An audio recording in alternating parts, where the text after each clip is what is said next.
नमस्कार, मी वृषाली पाटील बातमीपत्रात आपलं स्वागत करते। सुरुवातीला पाहूया कशा सुरू आहे सत्ता स्थापनेच्या हालचाली त्या संदर्भातल्या टॉप 9 बातम्या। पुढच्या 48 तासात अश्विनी वैष्णवसह भाजपचे 2 निरीक्षक महाराष्ट्रात येणार। 29 तारखेला भाजपच्या आमदारांची नेता निवडीची बैठक।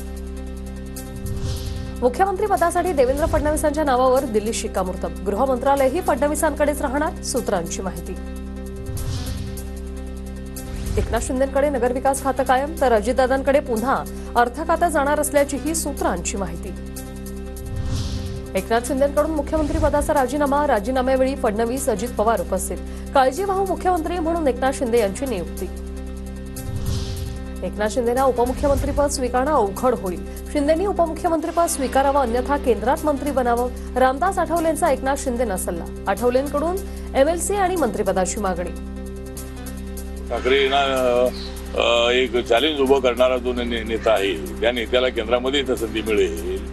माझं व्यक्तिगत असं मत आहे की याच्यातून मार्ग काढायचा असेल तर एकनाथ शिंदे साहेबांना केंद्रामध्ये मंत्री करावं। एकनाथ शिंदेंना मुख्यमंत्री पदाबाबत कोणताही शब्द दिला नव्हता असं विधान रावसाहेब दानवेंनी केले। दरम्यान मुख्यमंत्री पदाचा निर्णय पक्षश्रेष्ठी करतील असंही दानवे म्हणाले। तुमच्या नेतृत्वात निवडणुका लढतोय आपण हे त्यांना सांगितलं होतं, यामध्ये काही शंका नाही।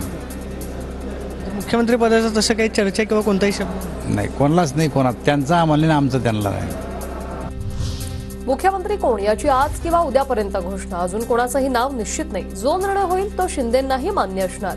संजय शिरसाट यांची प्रतिक्रिया। याचा निर्णय मला वाटतं या वरिष्ठ पातळीवर होणार आहे। याची कुणालाही आतापर्यंत सूचना किंवा इन्फॉर्मेशन देण्यात आलेली नाहीये। कोण मुख्यमंत्री होणार याच्या नावाची चर्चा सुद्धा आणखी झालेली नाही। मोदी शहांचा निर्णय सर्वांना मान्य असेल। येत्या काही दिवसात नव्या सरकारचा शपथविधी। दीपक केसरकर यांचं वक्तव्य।